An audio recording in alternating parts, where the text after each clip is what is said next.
everyone. Welcome back. We will continue with the scattering of Yashar'Al. I'm just going to give a short history of the scattering. And I want us to understand the history behind it. And then we may be able, that may enable us to identify Yashar'Al today, who are the direct descendants of Yakub. Yakub means a supplanter, someone who stole the birthright, who crooked the birthright from his own brother. So that's why that name had to be changed to Yashar'Al, because that name was no longer applicable to him with his experience in the journey of salvation with Abba Yahweh. So we're going to start from the book of 1 Kings, chapter 11, verse 9. And Yahweh was angry with Shalom. Shalom means, or Shalom, or Shalom means peaceful, because his heart was turned from Yahweh Elohim of Yashar'Al, which had appeared unto him twice. So he had had this experience with Yahweh, and it was beyond anyone. For anyone to now turn the other way and apostatize, when you have had that experience, the experience that he had, it's something that it's not right. It's not right. And Yahweh was angry with him because he had been blessed with a lot more than any other people. And the experience that he had had with Yahweh shouldn't have turned his heart away to do things that were against this one who had appeared to him twice. And verse 10 says, and he commanded him concerning this thing, that he should not go after other mighty ones, after other gods, but he kept not that which Yahweh commanded. So Shalom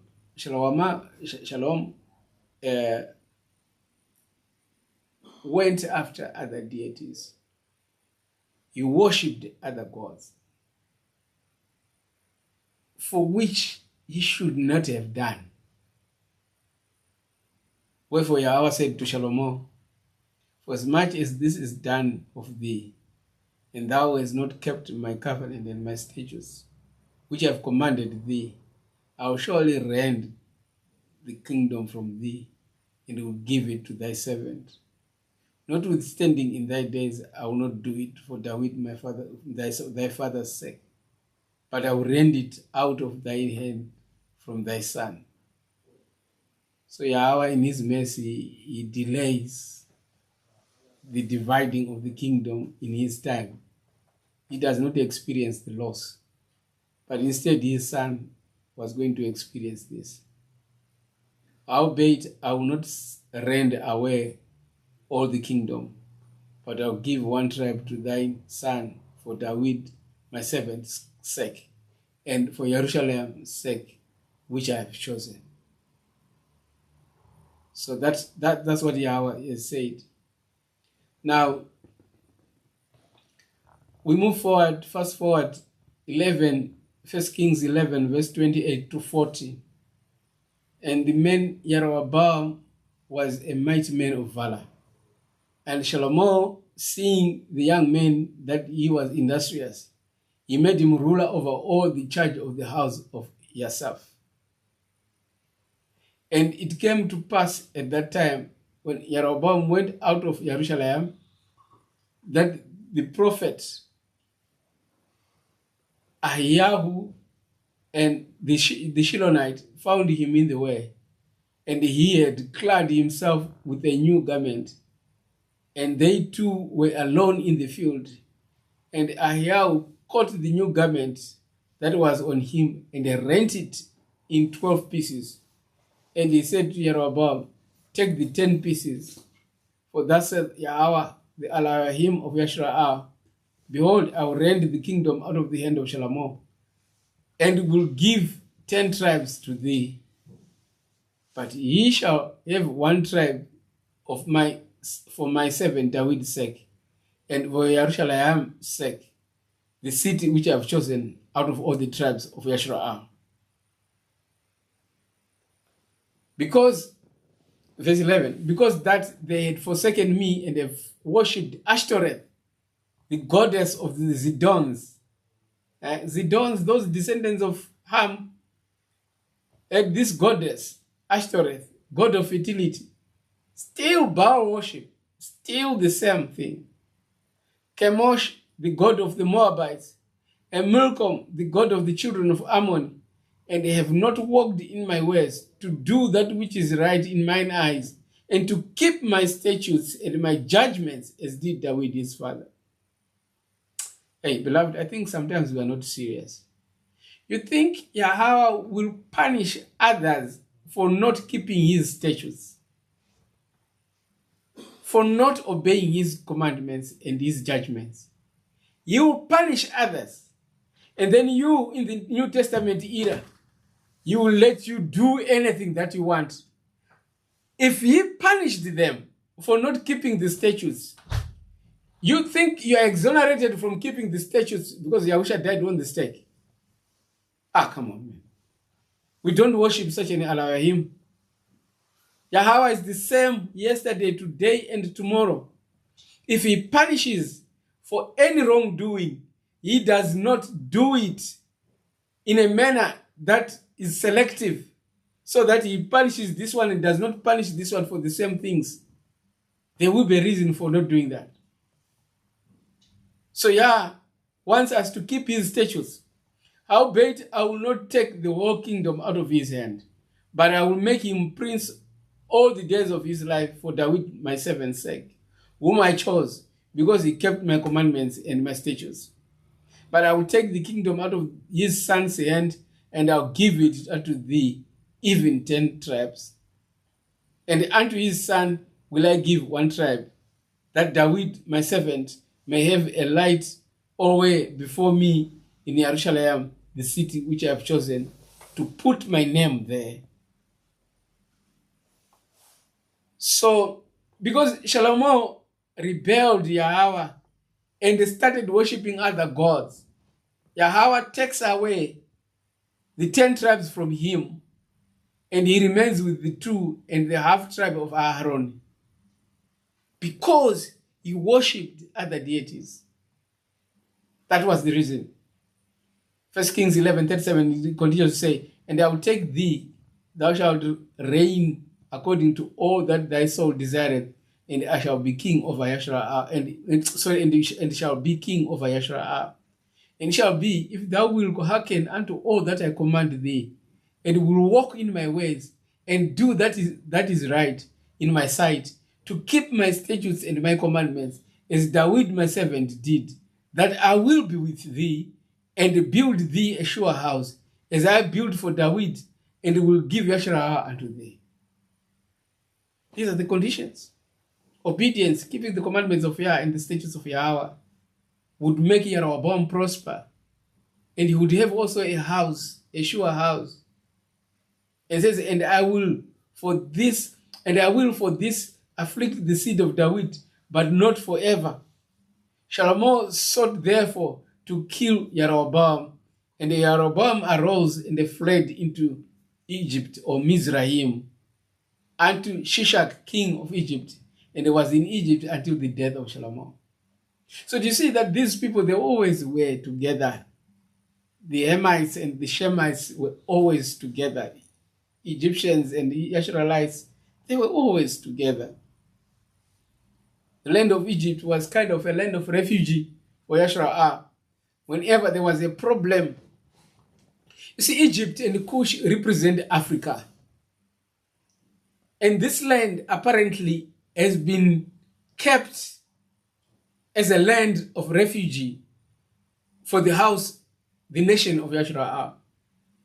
When our forefathers came to this land, we are told by both oral history and some other written history that they expanded from the grasslands that is currently today the Cameroon. From that part of Africa, they expanded some to Kenya today, some down to East Africa, some came down direct the lands that we now call Congo, right? They settled there and into Angola. Some came down through Tanganyika and came down to Zambia, Malawi, Mozambique, Zimbabwe, and South Africa. So you find that these people, when they came to these lands, they came to seek refuge. It was a land that was largely unoccupied. It was a land that was largely without any activities going on. And they came in, they were doing mining, they were doing agriculture, their economy was quite organized. And when they came and filled up these places, they started developing and trade with Asia again. And thus they continued to prosper in their ways. So you will find that this land, the land of Africa, has always been set aside as a land of refuge for the descendants of Shem. So let's continue to read. And it says, and Jeroboam said, he went to Egypt, right? And they settled and they stayed with Shishak until Shalom died. Then, 1 Kings chapter 12, we fast forward. Verse 26. And Jeroboam said in his heart, now shall the kingdom return to the house of David. So he did not trust the word of Yahweh, which had told him that if you are going to be faithful and you obey my commands, and you do my commandments and my statutes, I'm going to make you prosper. I'll make you become a house of kings, and you shall rule over Yashar'Al. He did not trust that. So in his heart came a time when he says, maybe these people, they will return to the house of David. If these people go up to do sacrifice, remember they were going for all the festivals to Yashar'Al, the city that Yahweh had loved and chosen, in the house of Yahweh at Jerusalem, then shall the heart of these people turn again unto their master, even unto Rehoboam, king of Yehudah, and they shall kill me and go again to Rehoboam of Yehudah. So that's what is coming in his mind. He is thinking that if his people continue to go and worship in Jerusalem, because of the worship experience, they might in turn want to come back to be connected to Yhuh, to the house of Yehudah. Whereupon the king took counsel and made 2 cows, that's Jeroboam, of gold, and said unto them, it is too much for you to go up to Jerusalem. Behold thy gods, O Yashar'Al, which brought thee out of the land of Mizraim, just like the forefathers, just like the forefathers. How does anyone who has had such an experience now think that golden cows, golden idols, can actually become your mighty ones to worship? After that experience, but I guess we all do that. We all do that. Only that maybe our idols are a little bit more sophisticated than theirs. And they don't seem like idols. But in actual fact, they are worse, and they are stealthy idols that actually trap you unknowingly. You know, idols modeled in our lifestyles. Lifestyles that are full of idols. And we think that is being, how do they call it, these people? It's being advanced. They are moving with the times. But yet they are carving themselves idols to their damnation. Oh. 1 Kings 12 verse 29, and he set one of those idols in Bethel, and other put he in Dan. And this thing became a sin, for the people went to worship before the one, even unto Dan. So he has trapped his own people. He has built something, and the people, because always people, the general populace is always gullible. Anything that the government says, they run for it. They do it without questioning, right? If they are told to do anything, they do it without questioning. They just do it because the government has said so. People are just cows, They're just cows driven to slaughter. How I pray that our eyes and our minds may be opened and we realize how precious we are before our Father in heaven, and that we can self-govern as long as we are living in the precepts of Abba Yah. As long as those precepts of Yahweh are printed in our hearts, we can be self-governed. And when we are self-governed, we are at liberty. Yah's Torah frees mankind. If you govern yourself, you become wiser. If you self-govern you, according to the Torah of Yahweh, you become wiser, and no one can control you. No one can be a dictator to you. So Yahweh made this thing, it becomes a sin to the people. And he made in a house of high places, and made priests of the lowest of the people, which were not of the sons of Levi. Yahweh had chosen the sons of Levi to become the priests. And here Jeroboam turns around, he chooses the most common people. When scripture says the common people, he's talking about people, that are in the periphery of the society. And he makes those people to become priests. Chapter 12, 1 Kings, chapter 12, verse 32. And Jeroboam ordained a feast in the 8th month of the 15th day of the month, like unto the feast that is in Yehudah. And he offered upon the altar. So did he in Bethel, sacrificing unto cows that he had made. And he placed in Bethel the priests of the high places which he had made. Very sad. So Yahweh is given Yashar'Al from Leviticus 23, the feasts.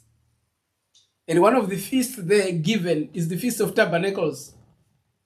The Feast of Tabernacle, which happens on the 15th day of the 7th month, is supposed to tell Yashar'Al and continue reminding them of their deliverance, coming out of Mizraim, living in the booths, right? Yah is saying, I came to you at this time to save you.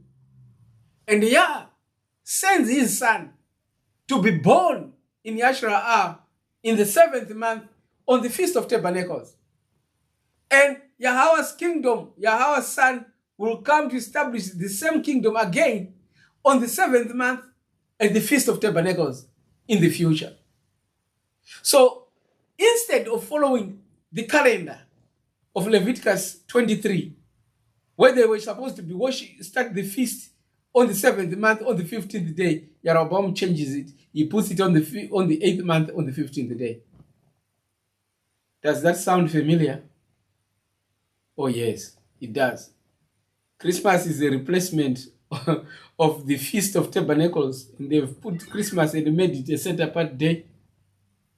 Easter is a replacement of the Passover and unleavened bread, and they've made it a feast to commemorate the birth of Yahusha. So they've done a lot of things to replace the true calendar of worship. They've replaced the Sabbath, the 7th day of the week, with the first day of the week, Sunday. They are following in the footpaths of apostasy that was practiced by King Jeroboam. Now, we must hear how Elohim takes this. When you change his calendar of worship, you change his system of worship. How does he take it? 1 Kings 12, verse 33. So he offered upon the altar, which he had made in Bethel, the 15th day of the 8th month, even in the month which he had devised of his own heart, and ordained a feast unto the children of Yashar'Al, and offered upon the altar and burnt incense. That was the point of departure. when you change Yahweh's times of worship, the very sign of allegiance, you will have done it and made it for yourself. You have cast division and separation for yourself from the Most High. 1 Kings 13 verse 1, and behold, there came a man of Elohim out of Yhuh by the word of Yahweh unto Bethel, and Jeroboam stood by the altar to burn incense. And he cried against the altar in the word of Yahweh, and said, O altar, altar, thus saith Yahweh, behold, a child shall be born unto the house of David, Yashar'Al by name, and upon thee shall he offer the priests of the high places that burn incense upon thee, and men's bones shall be burnt on thee. Yahweh has spoken. So they had made these altars to do their abominations. And the prophet of Yah comes and he says to these priests, you shall be sacrificed on these altars. Instead of the sacrifices to be burnt here, the bones of men shall be burnt here. Verse 3, and he gave a sign the same day, saying, this is the sign which Yahweh has spoken. Behold, the altar shall be rent, and the ashes that are upon it shall be poured out. Verse 4, and it came to pass, when King Jeroboam heard the saying of the men of Elohim, which had cried against the altar in Bethel, that he put forth his hand from the altar, saying, lay hold on him, and his hand which he had put forth against him dried up, so that he could not pull it in again. The altar also was rent, and the ashes poured out from the altar, according to the sign which the man of Elohim had given by the word of Yahweh. And the king answered and said unto the men of Elohim, entreat now the face of Yahweh thy Elohim, and pray for me, that my hand may be restored me again. And the men of Elohim besought Yahweh, and the king's hand was restored him again, and became as it was before. And the king said to the men of Elohim, come home with me, and refresh thyself, and I'll give thee a reward. And the men of Elohim said unto the king, if thou wilt give me half of thine house, I will not go in with thee. Neither will I eat bread, nor drink water in this place. For so was it charged me by the word of Yahweh, saying, eat no bread, nor drink water, nor turn again by the same way that thou camest. So he went another way, and returned not by the way that he came unto Bethel. 1 Kings 14 verse 1.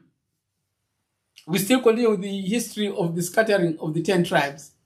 And at that time, Abijah, the son of Jeroboam, fell sick. And Jeroboam said to his wife, arise, I pray thee, and disguise thyself, that thou be not known to be the wife of Jeroboam, and get thee to Shiloh. Behold, there is Yhuh the prophet, which told me that I should be king over these people. And take with thee 10 loaves and cracknels and a cruse of honey, and go to him. He shall tell thee what shall become of the son, of the child. And Jeroboam's wife did so, and arose and went to Shiloh, and came to the house of Yhuh. But Yhuh could not see, for his eyes were set by reason of his age. Verse 5, and Yahweh said unto Yhuh, behold, the wife of Jeroboam cometh to ask a thing of thee for her son, for he is sick. Thus and thus shalt thou say unto her, for it shall be, when she cometh in, that she shall feign herself to be another woman. And it was so, when Yhuh heard the sound of her feet, as she came into the door, that he said, come in, thou wife of Jeroboam. Why feignest thou thyself to be another? For I am sent to thee with heavy tidings. Verse 7.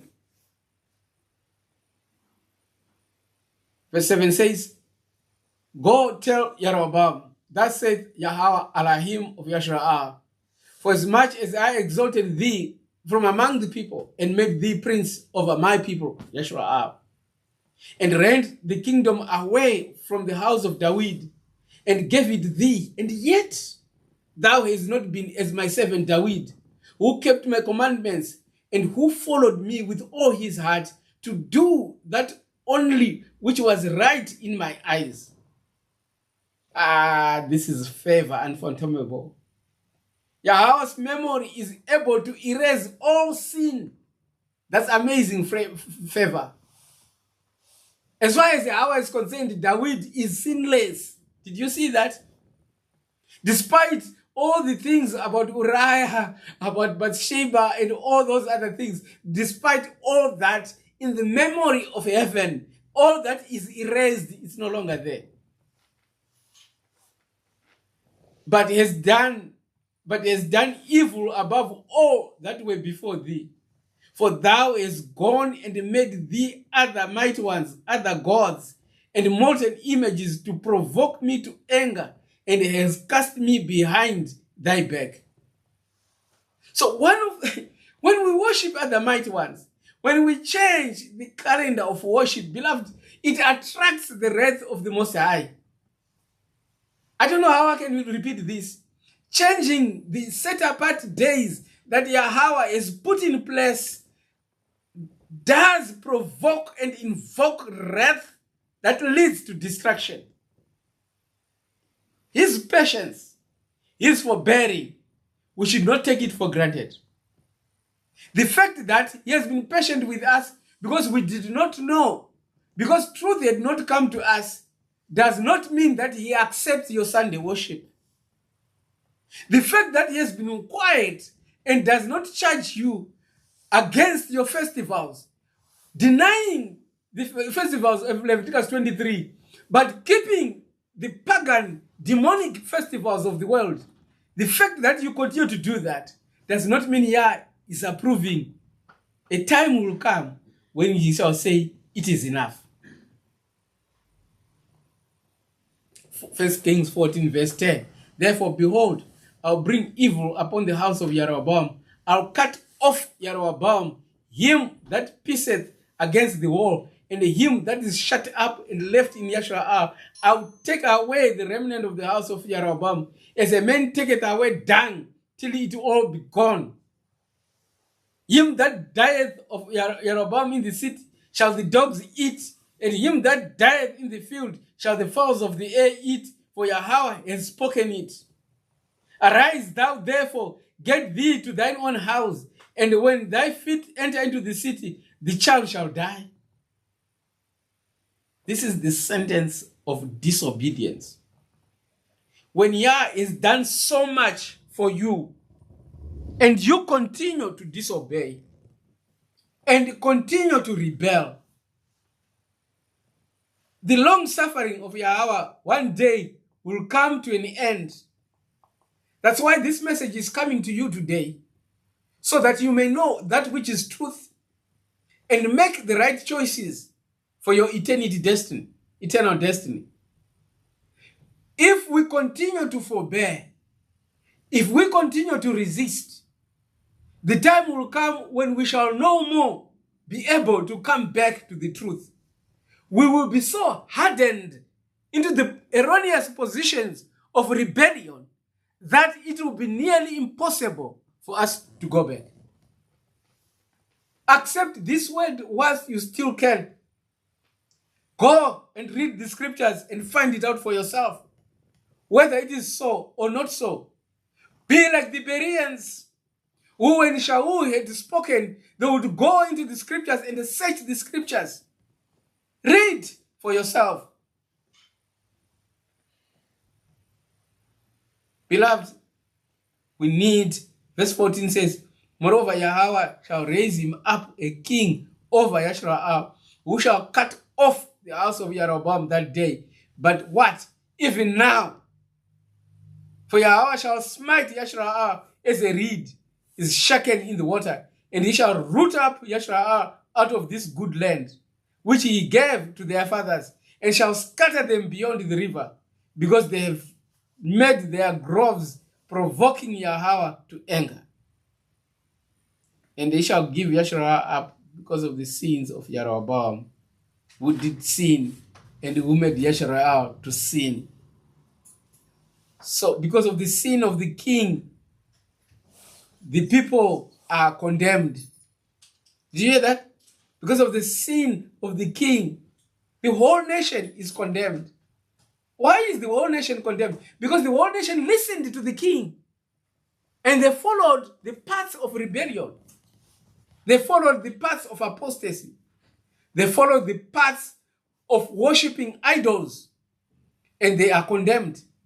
Just like today, the gullible multitude follow what the government says, and because they follow wickedness, because you follow wickedness, because it is coming from the government, you follow that wickedness, you shall also perish with the government. The day of judgment is coming. It is as sure as I speak to you right now that judgment will fall upon this earth. Yahweh will judge this earth for all the abominations that the earth is doing, for all the disregard of his law, his Torah. Yahweh is going to judge and condemn and destroy all works of wickedness. And so if you are associated with works of wickedness, you too shall be destroyed as the works of wickedness are being destroyed.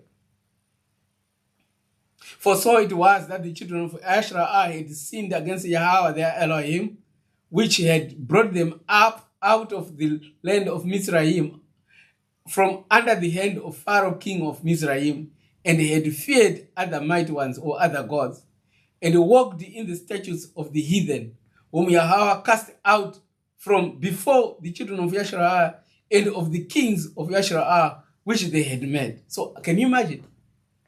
The other nations were cast out because of worshipping these same things.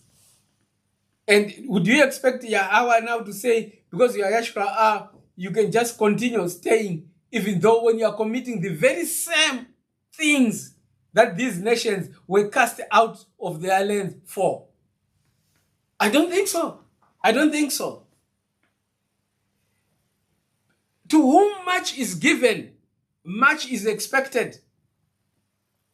These nations were better in judgment than Yashar'Al. That's why Yahusha, when he speaks, he says, if Sodom and Gomorrah was to be raised today, then it will condemn you. Because the works done in Sodom and Gomorrah and what they were, why these people were doing this, they are counted better off than you, who has received so much light, who knows what sin is, and yet you continue to do the same works of Sodom and Gomorrah. Did you hear that? You are even worse than Sodom and Gomorrah. And with all the light that you have, with all the science that you have, now understanding the anatomy and the body of man and woman, and you go on to do these abominations.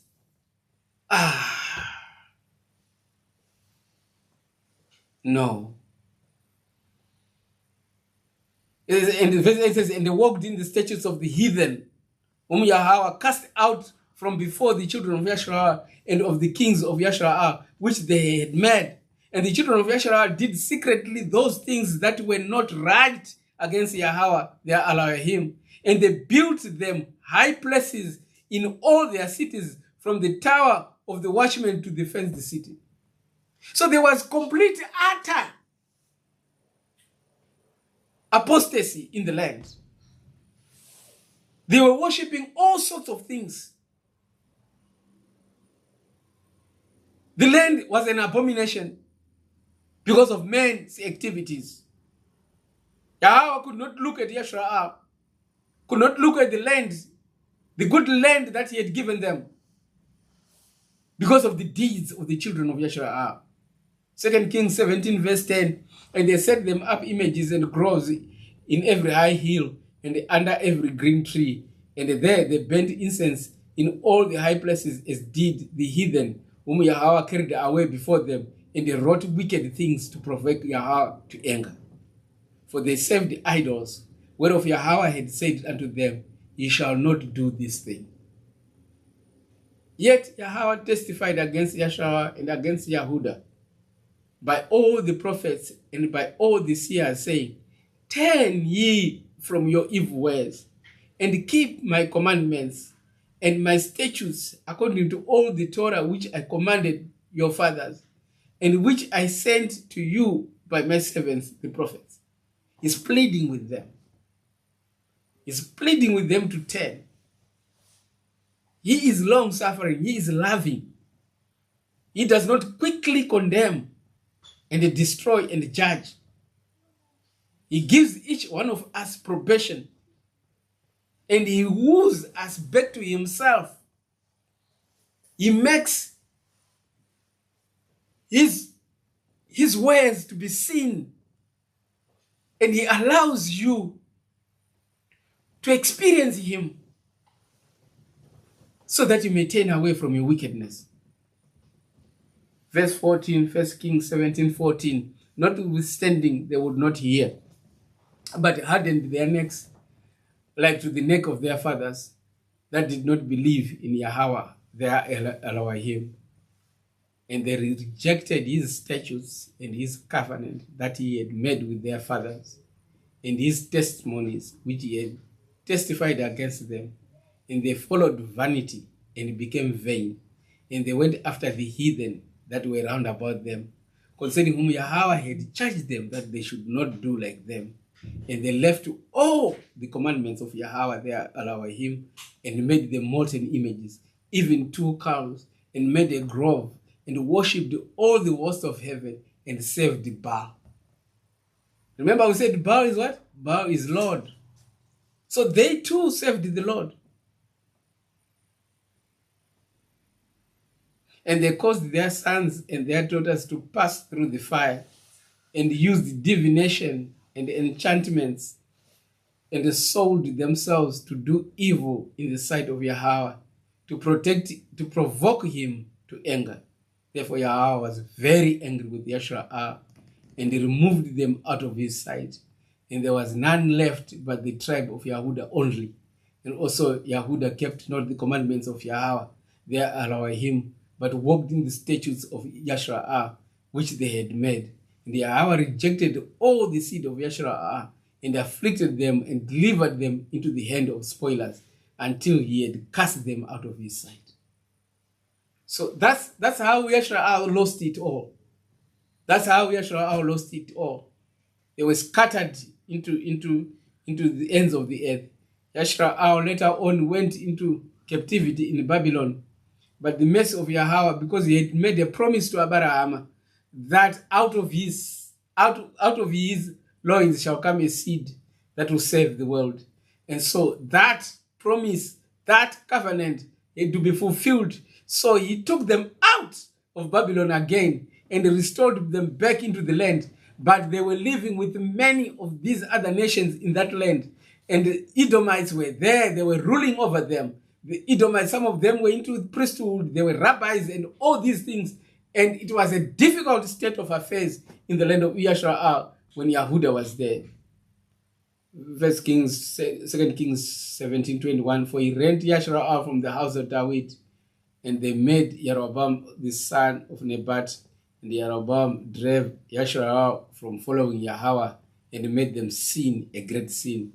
For the children of Yashar'Al walked in all the sins of Jeroboam, which he did. They departed not from them. You see? They followed Jeroboam. They would not depart from those sins until Yahweh removed Yashar'Al out of his sight, as he had said by all his servants, the prophets. So was Yashar'Al carried away out of their own land to Assyria unto this day. So the prophets was talking about their time when they were there in Assyria up to that day.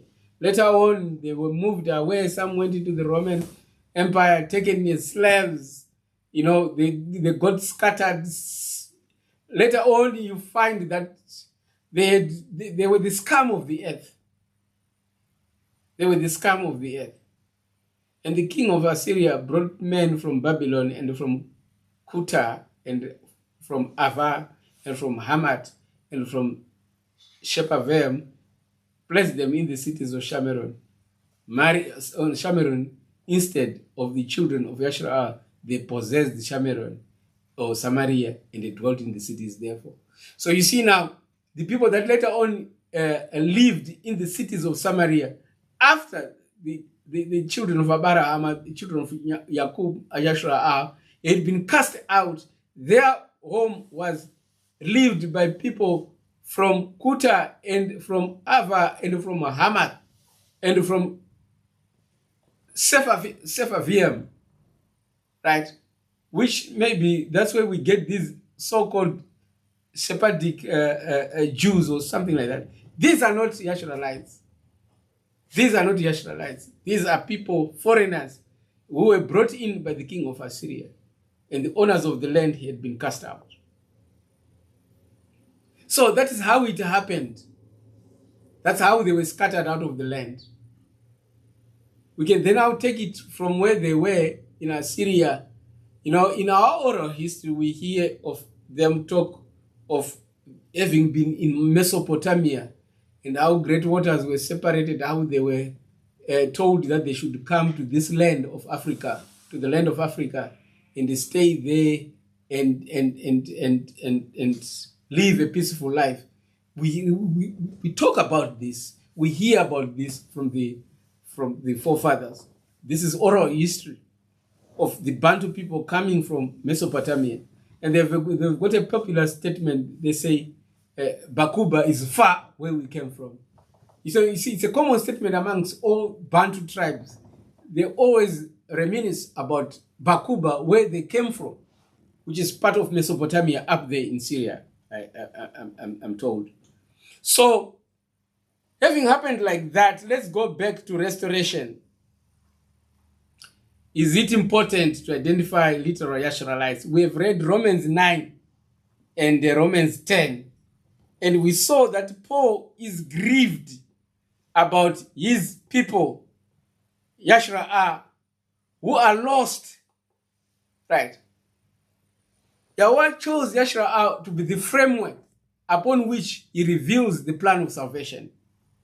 It is through Yashar'Al that Messiah came.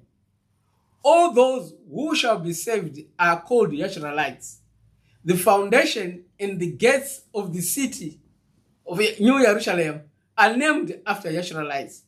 Those who are going to be sealed will be sealed according to the houses of Yashar'Al. So it is important. This is all in the book of Revelation. So it is important to understand the plan of salvation so that we take all what Scripture teaches and balance it up, thus rightly dividing the word. There is nothing less important. Many people I talk to, some want to be too spiritual at the expense of being physical, or at the expense of physical. And some wants to be too physical at the expense of being spiritual. You forget that these two, the physical and the spiritual, Yahweh combined them to work together for our own livelihood, for our own salvation, for our own survival, for our own existence. You cannot throw out the spiritual aspect at the expense of the physical. Neither will you throw away the physical, which is the manifestation, at the expense of spiritual. Make them work together because they always work together. So nothing is less important. The final restoration of Yashar'Al to her call. This is what Shaul is talking about. Romans chapter 11, verse 1. I say then, after chapter 10, 9 and 10, he is grieving that the houses of Yashar'Al be restored. Then we have looked at their scattering, right? Then Shaul comes and asks a question, says, I say then, yes, allow him cast away his people. Then he says, allow him forbid. For I also am a Yashar'Alite of the seed of Abraham, of the tribe of Benjamin. Elohim has not cast away his people, which he foreknew. Listen to the scriptures. Listen very carefully. Yahweh has not cast his people that he foreknew. What ye not that the scriptures say of Eliyahu, how he maketh intercession to Elohim against Yashar'Al, saying, Yhuh, they have killed thy prophets and digged down thy altars. I am left alone, and they seek my life. That's what Eliah was saying. But what says the answer of Elohim unto him? Elohim says, I have reserved to myself 7,000 men who have not bowed the knee to the image of Baal. And remember, Baal is Lord. Verse 5. Even so, then, at this time also, there is a remnant according to the election of favor. Even in the time of Shaul, there was a remnant. Should not there be also a remnant at the end of time? Most certainly, there is a remnant. And if by favor, then is it no more of works? Otherwise, favor is no more favor. But if it be of works, then is it no more grace? Others' work is no more work. Right? So Shaul saying, the call that is on Yashar'Al is a call that came to them by favor of Yahweh. Not that they done anything to receive this call. It was because Yahweh had loved Abraham, and Abraham obeyed Yahweh, and because of that, Yahweh made a covenant with him. What then? Yashar'Al has not obtained. What then? Shaul says, Yashar'Al has not obtained that which he seeketh for, but the election has obtained it, and the rest were blinded. So, you see, what Yashar'Al is seeking, it couldn't get it. Its own righteousness, after its own works, it can't get it. But the election, they've obtained it because Yahweh has given them that election. According as it is written, Elohim has given them the spirit of slumber, eyes that they should not see, and ears that they should not hear unto this day. Did you hear that? Yashar'Al is in a sleeping state. Even at that time of Shaul, they could not understand, they could not hear. The curse was already upon them. It was surely going to keep them in a state of being the scum of the earth. Remember, Yashar'Al had already been scattered 722 years before Yahusha. What happened then was a partial fulfillment of the final restoration of the Abari Yashar'Alites in these last days. So, I want to continue with the restoration in Romans chapter 11, verse 9. With Romans chapter 11, verse 9. Let me just take a short break, and then I'll carry on from Romans 11, chapter 9, the final restoration of Yashar'Al to her call. Yahweh has promised that he will restore them and he will put them back on the call that he had promised them. Let's keep on with Shaul, Romans chapter 11, and hear what Shaul is saying. And I'm telling you, when you understand this, there's no room for replacement theology. Alala, we are.